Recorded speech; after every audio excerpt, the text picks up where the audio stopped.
Hello,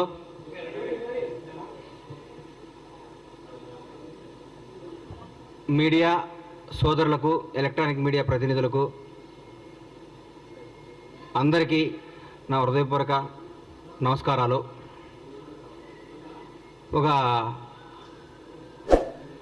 గత కొన్ని రోజులుగా మా ప్రభుత్వంపై మాట్లాడుతున్నా మా ప్రభుత్వంపై గౌరవ మాజీ మంత్రివర్యులు, మాజీ ముఖ్యమంత్రి శ్రీ కేసీఆర్ గారి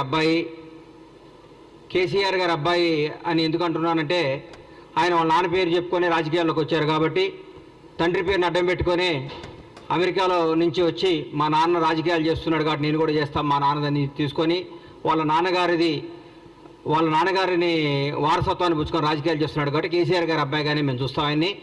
కేటీఆర్ గారి గురించి మాట్లాడుతూ, మా ముఖ్యమంత్రి గారిని కష్టపడి కష్టాన్ని ఇష్టంగా చేసుకొని ప్రజా సమస్యను తన సమస్యగా చేసుకొని 17 ఏళ్ల సుదీర్ఘ పోరాటం చేసి ఏ వారసత్వం లేకుండా, ఏ బ్యాక్గ్రౌండ్ లేకుండా, ఏ చరిత్ర లేకుండా ఒక రైతు బిడ్డలా పుట్టి కొండారెడ్డిపల్లి నుంచి తెలంగాణ రాష్ట్రానికి ముఖ్యమంత్రి అయ్యేదాకా వన్ మ్యాన్ షో, ఒకటే పోరాట యోధుడిగా తన రాజకీయ ప్రయత్నించి మీరు పెట్టిన చిత్రహింసలు, మీరు పెట్టిన మానసిక క్షోభ, మీరు పెట్టిన ఆఖరికి తన కన్న కూతురు పెళ్లికప్పుడు కూడా మీరు పెట్టి జైల్లో పెట్టి మీరు పెట్టిన ఇబ్బందులన్నీ తట్టుకొని రాష్ట్రానికి ముఖ్యమంత్రిగా అయి 6 గ్యారంటీలను ఇచ్చిన హామీలను అద్భుతంగా అమలు చేస్తూ స్వచ్ఛమైన పరిపాలన, నీతివంతమైన పరిపాలన, నిజాయితీ గల పరిపాలన అందరికీ అందిస్తూ ఈరోజు భారతదేశంలో ప్రతి ఒక్క ముఖ్యమంత్రి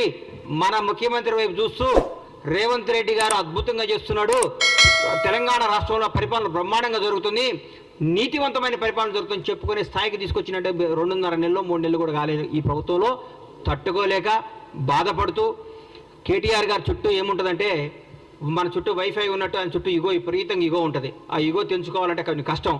ఒకప్పట్లో చరిత్రలో బాలీవుడ్లో కొంతకాలం రాజేష్ ఖన్నా సూపర్ స్టార్గా ఉండేవాడు. ఆయన సినిమాలు ఫ్లాప్ అవుతున్నా కానీ ఆయన సూపర్ స్టార్ అనే భ్రమలో పెట్టారని పక్కన జనం అందరూ ఆయన్ని. తర్వాత అమితాబ్ బచ్చన్ వచ్చాడు, షోలో కొట్టాడు, అద్భుతమైన సినిమాలు తీసి సూపర్ స్టార్ అయిపోయాడు. ఇండియా మొత్తం అమితాబ్ బచ్చన్ పేరు వెలుగుతున్నా కానీ రాజేష్ ఖన్నా ఏమనుకున్నాడు, నేనే సూపర్ స్టార్ని బాధ ఉండేవాడు. ఒక 10 ఏళ్ల తర్వాత ఏందయ్యా నా దగ్గరికి ఎవరు జనం వస్తలేరంటే, సార్ మీరు 10 ఏళ్ల ముందే మీరు సూపర్ స్టార్ పోయింది సార్, అమితాబ్ బచ్చన్ ఆయన వచ్చి సూపర్ స్టార్ అయిపోయాడు అని చెప్పుకుంటే అప్పుడు షాక్ తిన్నాడు. అట్లా ఇప్పుడు కేటీఆర్ గారు ఒక భ్రమలో ఉన్నాడు. నేను కేసీఆర్ గారి అబ్బాయిని, తెలంగాణ రాష్ట్రం మాది, తెలంగాణ మేము సెంటిమెంట్ని మేమే కదా రగిలించుకొని మేమే దానికి పేటెంట్ తీసుకున్నాం కదా, మాదే కదా, నా దగ్గర రావట్లేదండి, నా నమ్ముకున్న వాళ్ళందరూ వెళ్ళిపోతున్నారేంది, నా అనుకున్న వాళ్ళందరూ లైఫ్లో సెటిల్ అయిపోతున్నారేంది, నాకు దూరం అయిపోతున్నారేంది, మానసిక క్షోభ. పగోడుకు కూడా ఆయనకు వచ్చిన కష్టం రాకూడదు, పగోడుకు కూడా కేటీఆర్కి వచ్చిన కష్టాలు రాకూడదు అని కోరుకుంటున్నా. ఎందుకంటే తను నమ్ముకున్న నాయకులందరూ నిన్ను చీదరించి వెళ్ళిపోతున్నారు. నా అనుకున్న వాళ్ళు, నాతో నా జీవితంలో ఉండాల్సిన వాళ్ళందరూ కానీ హ్యాపీగా లైఫ్లో సెటిల్ అయిపోతున్నారు పెళ్ళిళ్ళు చేసుకొని. నీదంటే ఎవడూ లేడు, నీకు చెప్పుకోవడానికి లేదు, నువ్వు రాజకీయ వారసత్వంగా రాజకీయ నాయకుడిగా డిజాస్టరు. టీఆర్ఎస్ పార్టీ కూడా రేపొద్దున బీఆర్ఎస్ పార్టీ మాకేమన్నా ప్రత్యర్థిగా ఏమైనా మాట్లాడితే మేము ఆశ్రయాలంటే హరీష్ రావు గారు ముందుకు వస్తున్నాడు. హరీష్ రావు గారు మాకు ప్రత్యర్థిగా మా ముఖ్యమంత్రి గారితో మాట్లాడటానికి ఆయన సరిపోతున్నాడు. మీరు దేనికి, మీ పార్టీ నాయకులే మిమ్మల్ని మీరు దేనికి పనికిరారు, దేనికి పనికిరాని దద్దమ్మని మీరు మీ వాళ్ళే చెప్పుకుంటున్నారు. పైగా మీరు ఎక్కడ సెక్స్ అయ్యారంటే ఒక 300-200 యూట్యూబ్ ఛానల్స్ పెట్టుకొని వాళ్ళతో ప్రత్యేకంగా తిట్టేయటం, వాళ్ళని తిట్టేయటం, రేవంత్ రెడ్డి గారిని తిట్టేయటం, కాంగ్రెస్ వాళ్ళని తిట్టేయటం, కాంగ్రెస్ తప్పులు. మీ దగ్గర మీ మున్సిపల్ మంత్రిగా ఉన్న మీ ఆధీనంలో 1, 2, 3, 5వ స్థాయిలో ఉన్న బాలకృష్ణ అనేవాడిని పట్టుకుంటేనే 1000 కోట్లు 2000 కోట్లు దొరికినాయి. ఆయన ఏంది ఆయన ఆఫీసర్ పేరు ఏంది, మన ఔటర్ రింగ్ రోడ్డు మన కారు రేసులు ఇచ్చిన ఆయన కారు మన అరవింద్ కుమార్ గారే డైరెక్ట్గా చెప్పాడు, నువ్వు కేటీఆర్ గారు ఇవ్వమంటే నేను డబ్బులు ఇచ్చాను. మీరు రాబోయే రోజుల్లో ఇంకా ఇంకా ఇంకా ఇంకా ఇంకా కష్టాలు తెచ్చుకొని మీరు చేసిన పాపాలు గడుక్కోవటమే మీ జీవితం స్మాష్ అయిపోయింది. ఈరోజు రాజకీయంగా మీరు భూస్థాపితం అయిపోయారు. మీకు ఎప్పుడు రేపు పార్లమెంట్ ఎలక్షన్ వరకు మీరు ఒక్క దగ్గర కూడా పోటీ చేసే అర్హత లేదు. మీరు ఫోన్ చేస్తే క్యాండిడేట్లు పారిపోతున్నారు. ఒక 17 స్థానాలకు ఒక పేర్లు చెప్పండి సార్ మీరు పోటీ చేసేవాళ్ళు. మా కాంగ్రెస్ పార్టీకి ఒక్కొక్క స్థానం నుంచి 100 మంది సీట్ల కోసం పోటీ చేస్తారు, 100 మంది సీట్ల కోసం ట్రై చేస్తారు. అది ఈరోజు మాకున్న పార్టీ, మాకున్న పరిపాలన. పైగా మీరు గొప్ప మాట అన్నారు, మాకు 6 గ్యారెంటీ లేదు మా గవర్నమెంట్, 7 గ్యారెంటీలు ఇచ్చింది. 7వ గ్యారెంటీ ఏందో చెప్తా, స్వేచ్ఛ, నిజాయితీగా మాట్లాడుకో, ఎవడైనా స్వేచ్ఛగా మాట్లాడుకోవచ్చు. ఇది మహాత్మా గాంధీ ఇచ్చిన ఫ్రీడమ్ ఆఫ్ ఇండియా, స్వేచ్ఛ, ఇండిపెండెన్స్లో మేము మాట్లాడుతున్నామని చెప్తున్నాం మీకు. జవహర్లాల్ నెహ్రూ బలపరిచిన పార్లమెంటరీ డెమోక్రసీలో ఉన్నాం మనం. సర్దార్ వల్లభాయ్ పటేల్ సృష్టించిన సోవియట్ రిపబ్లిక్ అనే పదాన్ని మేము గౌరవిస్తాం. అందరికంటే డాక్టర్ బిఆర్ అంబేద్కర్ రాసిన రాజ్యాంగం మీద మా గౌరవం. అదే మీ గవర్నమెంట్లో, మీ దొరల ప్రభుత్వంలో ఒక ముఖ్యమంత్రిని, ఒక మాజీ ఎమ్మెల్యే చెప్పు తీసుకొని చూపిస్తే వాడిని మీరు ఏం చేసేవాళ్ళు? ఇప్పటికల్లా ఏం చేసేవాళ్ళు సార్ మీరు? మీ గుండె మీద టీఆర్ఎస్ నాయకులందరినీ, బీఆర్ఎస్ నాయకులందరినీ, మిమ్మల్ని ముఖ్యంగా కేటీఆర్ని అడుగుతున్నా, మీ ప్రభుత్వంలో మీరు ముఖ్యమంత్రిగా ఉన్నప్పుడు, మీ నాన్నగారు ముఖ్యమంత్రిగా ఉన్నప్పుడు ఒక ప్రతిపక్ష ఎమ్మెల్యే చెప్పు తీసుకొని ఒక ముఖ్యమంత్రిని చూపిస్తే మీరు ఏమైనా మాట్లాడేవాళ్ళు? ఏం చేసేవాళ్ళు? ఎన్కౌంటర్ చేయించేవాళ్ళు, మీరు రాళ్లతో కొట్టించేవాళ్ళు. మీరు మేము ఈ అన్నింటినీ గౌరవిస్తాం. మహాత్మా గాంధీ రాసిన స్వేచ్ఛ, ఇండిపెండెన్స్ గౌరవిస్తాం. సర్దార్ వల్లభాయ్ పటేల్ రాసిన సోవియట్ రిపబ్లిక్ని గౌరవిస్తాం. అంబేద్కర్ రాజ్యాంగం గౌరవిస్తాం. కాబట్టి రాజ్యాంగం చట్టం తను పని చేసుకొని పోతుంది. మేము దాన్ని భరించి మేము ఇంకా మీరు మాట్లాడితే మాకు రాళ్ళు ఉన్నాయి, మాకు చేతులు ఉన్నాయి, మాకు కాళ్ళు ఉన్నాయి. జనాన్ని రెచ్చగొట్టకండి సార్. మీరు అడ్డం పెట్టి మీ స్వార్థం కోసం జనాన్ని బలి తీసుకోవద్దు. తెలంగాణ యువతను అన్యాయం చేయకండి, తెలంగాణ ప్రజలను నాశనం చేయకండి. మీరు రెచ్చగొట్టే విధానం మారుకోండి, పోరాడండి, కష్టపడండి, ఎందుకు ఓడిపోయింది తెలుసుకోండి, మాట్లాడండి. కానీ ముఖ్యమంత్రి రేవంత్ రెడ్డి గారు ముఖ్యమంత్రి అయితే 30 సీట్లు కూడా వచ్చాయి కదా. మీరు ముఖ్యమంత్రి చేస్తారని భ్రమపడే 39 సీట్లు వచ్చినాయి. మమ్మల్ని భ్రమపడితేనే నిజంగా మీ నాన్నగారు మిమ్మల్ని అనౌన్స్ చేసి ఉంటే 3 సీట్లు కూడా వచ్చాయి. నువ్వు కూడా ఓడిపోయాడు కేటీఆర్ గారు, మీరు కూడా ఓడిపోయేవాడు సార్. మాకు ముఖ్యమంత్రి రేవంత్ రెడ్డి గారు ఊరికే రాలా, నాన్న పేరు చెప్పుకొని రాలా, వారసత్వంతో రాలేదు, వారసత్వం తెచ్చుకోలేదు. ఆయన పోరాడి తెచ్చుకున్నాడు సార్. ఆయన రాజ్యాంగ కాంగ్రెస్ పార్టీలో ఒక అభ్యర్థి 2 స్థానాల్లో పోటీ చేయడం మీరు విన్నారా? ఎక్కడో కర్ణాటకలో ఒకసారి సిద్ధరామయ్య గారు చేశారు ముఖ్యమంత్రిగా ఉండి. ఈరోజు తెలంగాణ రాష్ట్రంలో నాకు తెలిసి తెలంగాణ రాష్ట్రంలో ఒక పీసీసీ ప్రెసిడెంట్ 2 స్థానాల్లో పోటీ చేస్తే ఆయన ముఖ్యమంత్రిగా ఉండి వేరే వాడవుతాడు కదా. 4 కోట్ల 5 కోట్ల ఈ 4 కోట్ల తెలంగాణ ప్రజలు తెలిసి నిజం మీకు తెలవలేదంటే మీరు మానసికంగా ఎంత వెనకబడిపోయి ఉన్నారో నాకు అర్థమవుతుంది. తెలంగాణ ప్రజలు ఎవరు గెలిచినా టీఆర్ఎస్ పార్టీ గెలిస్తే కేటీఆర్ ముఖ్యమంత్రి అయితే అనేవాడు కాబట్టి మీరు ఓడిపోయారు. మీరు టీఆర్ఎస్ పార్టీ గెలిస్తే కేటీఆర్ ముఖ్యమంత్రి అయితే మార్చినారు. సాక్షాత్తు భారత ప్రధాని నరేంద్ర మోడీ గారే చెప్పిన అందరికి వచ్చి మీ నాన్నగారు మిమ్మల్ని ముఖ్యమంత్రి చేస్తాను అడిగిందని. ఎలక్షన్ మనకు గెలిచుంటే మిమ్మల్ని ముఖ్యమంత్రి చేసేవాడు కాబట్టి జనాన్ని మిమ్మల్ని తిరస్కరించారు. మాకు రేవంత్ రెడ్డి గారు ముఖ్యమంత్రి అవుతాడని ఆయన పీసీసీ పగ్గాలు చేపట్టినప్పుడే ఆయన చేసుకున్న పోరాట పత్రం చేస్తున్నాడే ఆయన అధిక ఎలక్షన్ పోయినప్పుడు మాకు రేవంత్ రెడ్డి గారు ముఖ్యమంత్రి అవుతాడు. తెలంగాణ ప్రజలందరికీ క్లారిటీ ఉంది. మీరు దయచేసి చెప్తున్నా, మీకు దయచేసి చెప్తున్నా, ఇకనన్నా మీరు మీ వాస్తవాలు తెలుసుకోండి. మీరు తీసేసిన తహసీల్దారు, మీరు రిటైర్డ్ అయిపోయారు, మీరు రాజకీయంగా పనికిరారు, మీరు రాజకీయంగా వేస్ట్. మీరు మన అసెంబ్లీలో కూడా మీరు కామ్గా కూర్చుంటే హరీష్ రావు గారు మాట్లాడారు, మా వాళ్ళు సమాధానం చెప్పారు. మీరు దేనికి పనికిరారు, మీరు అమెరికాలో ఇల్లు కొనుక్కోవడానికి వెళ్ళొచ్చారు, మంచిగా సెటిల్ అవ్వండి, బాగుండండి. మీరు చేసిన తప్పులంటికి ఆన్సర్ ఇవ్వండి. తప్పులు చేస్తే చట్టం తన పని తను చేసుకోబోతుంది. మీ దగ్గర పనిచేసిన వాళ్ళే వచ్చి అప్రూవల్గా మారి బాబు మాకేం సంబంధం లేదు, కేటీఆర్ గారు చేయమంటే మేము తప్పులు చేసాం, మాకేం సంబంధం లేదని చెప్తున్నారు.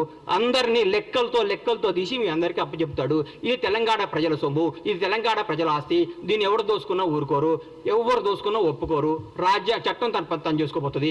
దయచేసి మీ అందరికీ చెప్పేది ఏంటంటే కేటీఆర్ గారు దయచేసి మా ప్రభుత్వం చేస్తున్న పనులు మెచ్చుకోండి. మీరు మెచ్చుకోకపోయినా చూసి ఆనందించండి. అయ్యో మేము ఎందుకు ఇయ్యలేదు ఆయన అనండి. మీరు గ్యారెంటీలు చేయలేరు అన్నారు, చేశారు కదా. 2 గ్యారెంటీలు అయిపోయినాయి. వచ్చి 2 రోజులు 2 గ్యారెంటీలు అయిపోయి 4 అయిపోయినాయి. ఆ 2 గ్యారెంటీలు కూడా చేస్తారు. 2 రోజులు, 1 వారంలో, నెలలోనూ చేసేస్తారు. ఇచ్చిన ప్రతి హామీని నిలబెట్టుకునే ప్రభుత్వం కాంగ్రెస్ ప్రభుత్వం. రేవంత్ రెడ్డి గారు బ్రహ్మాండంగా చేస్తున్నారు. దయచేసి మెచ్చుకొని మమ్మల్ని చూసి ఈర్ష్యపడకుండా అయ్యో నెక్స్ట్ భగవంతుడి వల్ల మేము అధికారంలోకి వస్తే 10 ఏళ్ల తర్వాత మేము ఇట్లా చేయాలని ఆలోచించండి కోరుకుంటూ సెలవు తీసుకుంటున్నాను.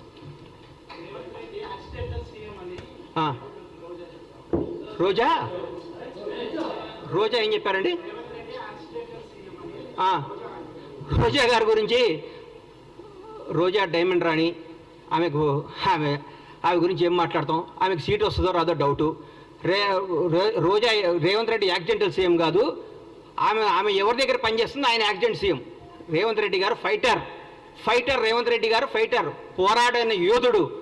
భారతదేశంలో ఇట్లాంటి యోధులు చాలా తక్కువ మంది ఉంటారు. ఈయన యోధుడు. ఈయన పోరాడి కష్టపడి తనేందో నిరూపించుకొని ముఖ్యమంత్రి పదవి తెచ్చుకున్నాడు. యాక్సిడెంటల్ సీఎం అయితే నాన్నగారు చనిపోతేనో, నాన్నగారు వారసత్వం వస్తేనో, ఇంకోటి వస్తేనో, నీలాగా పులుసు వండి పెడితేనే వస్తుంది.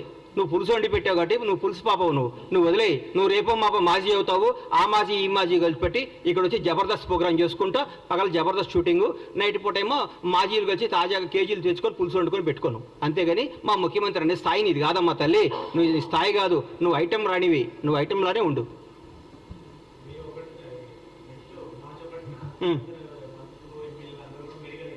ఎందుకు మేము పగలగొట్టిన మేడిగడ్డ ఎట్లా చూసుకోవడానిక, మేము దోసుకున్న మేడిగడ్డ ఎట్లా ఉందో చూసుకోవడానిక, మేము బీటీలు బారిపోయిన మేడిగడ్డను చూసుకోవడానిక, అన్యాయం చేసిన కాళేశ్వరం చూసుకోవడానిక, అక్రమాలు చేసిన కాళేశ్వరంలో ఏమేమి తప్పులు ఎట్లా వస్తాయో దీనికి ఎట్లా ఆన్సర్ ఇవ్వాలని వాళ్ళ ఎమ్మెల్యేలని వాళ్ళందరినీ తీసుకొని చూపించడానిక. పగిలిపోయింది కదా, పగిలిపోయిందా? మేము పగలగొట్టామా? మా ముఖ్యమంత్రి గారు మా ఎమ్మెల్యేలు మా మంత్రులపై పగలగొట్టి మీరు చూపించామా? మీరు కొట్టిన దాంట్లో పగిలిపోయింది, తప్పు ఒప్పుకోండి, దీన్ని బాగు చేయండి రా మా ప్రభుని ముఖ్యమంత్రి గారిని కోరుకోండి. దాన్ని ఎట్లా రిపేర్ చేయాలో, దాన్ని ఎట్లా ఓవర్కమ్ కావాలో, దాని ప్రజలకు ఎట్లా న్యాయం చేయాలో ఆలోచిస్తున్నాం. కానీ మీరు మేడిగడ్డ చూస్తేంది, పగిలిన మేడిగడ్డ అతుక్కుంటుందా? ఎట్లా ఎందుకు చూడండి, తప్పేముంది? మొన్నే రమ్మన్నారుగా ముఖ్యమంత్రి గారు మిమ్మల్ని అందరినీ ప్రతి ఒక్కరిని ఆహ్వానించారు కదా. ఆ రోజు తప్పించుకొని ఈ రోజు వస్తా అంటే మీరు ఎప్పుడైనా రండి. ఎవరిని? సీఎం గారు రాష్ట్రానికి ముఖ్యమంత్రి, బీఆర్ఎస్ పార్టీలో ఆయన ఎంప్లాయ్ కాదు. బీఆర్ఎస్ వాళ్ళు ఈయన చెప్పినప్పుడు వాళ్ళు రావాలి. చెప్పండి, రోజు ముఖ్యమంత్రి గారు టైం తీసుకోండి, ముఖ్యమంత్రి గారు వాళ్ళు తీసుకుని పోతారు, మళ్ళీ చూపిస్తారు. మా ప్రజాప్రతినిధులు అందరూ మా ముఖ్యమంత్రి గారి నేతృత్వంలో అందరినీ తీసుకుని పోతారు. మీరు టైం చెప్పేందుకు రారు. మార్చి 1వ తారీఖు ఏదైనా పని ఉందని చెప్తాం కాదు కదా. ఒకరోజు టైం పెట్టుకోండి, ముఖ్యమంత్రి గారిని రండి, సార్ మేమేం తప్పు చేసాం చూపించమనండి. ఆయన పక్కాగా తీసుకుపోయి మీ అన్ని సమస్యలు చూపిస్తాడు మీకు ఆయన. థ్యాంక్ యూ అన్న.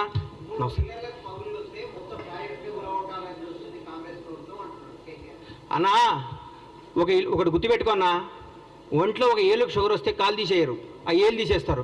ప్రాజెక్ట్ ఏం కూలగొట్టాలని చూడలేదు, దాన్ని రిపేర్ చేస్తే ఆ ఏళ్ళు తీసేస్తే పెరగకుండా చూస్తున్నారు. ఆ 3 పిల్లలతో బాగవుతుందని, 3 పిల్లలు బాగు చేస్తే బాగవుతున్నాను రాసిమనండి. రేపొద్దున పెద్ద విపత్తు వస్తే కూడా మాదే బాధ్యతను రాసిమనండి. ఒకవేళ పొరపాటు మేడిగడ్డ పగిలిపోతే, మేడిగడ్డ పడిపోయి కొట్టుకోపోతే బీఆర్ఎస్ ప్రభుత్వం బాధ్యతను రాసిమని చెప్పండి.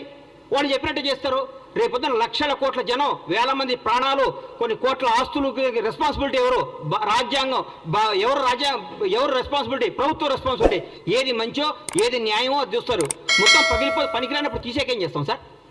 పనికి రానప్పుడు తీసేకేం చేస్తారు? పనికి వస్తే పడగొట్టడానికి పిచ్చోళ్ళు ఇల్లు. పడికి వస్తే ఇంతమందికి ఉపయోగపడేది ఉంటే ఎందుకు పడగొడతారు దాన్ని?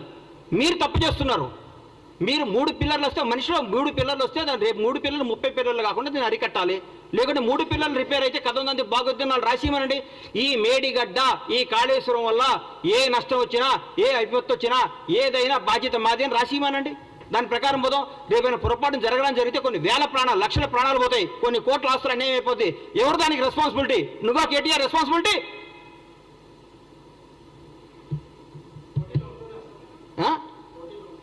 మా ముఖ్యమంత్రి గారు ఏం చెప్తే అది, మా పార్టీ ఏది ఆశిస్తుంది. నేను రేవంత్ రెడ్డి గారు ముఖ్యమంత్రి అవడం, కాంగ్రెస్ పార్టీ అధికారం అవడంలో చాలా హ్యాపీగా ఉన్నా. మా పార్టీ ఏది ఇస్తే అది కార్యకర్తగా సంతోషంగా ఉన్నా. రాబోయే 10 ఏళ్ళు కాంగ్రెస్ పార్టీ అధికారంలో ఉండాలని నేను చూసుకుంటున్నా. కాంగ్రెస్ పార్టీ అధికారంలో ఉంటుందని ఆశపడుతున్నా. బ్రహ్మాండంగా ఉంటుంది, బ్రహ్మాండంగా చేస్తానని మీ అందరికీ హామీ ఇస్తున్నా. థ్యాంక్ యూ అన్న.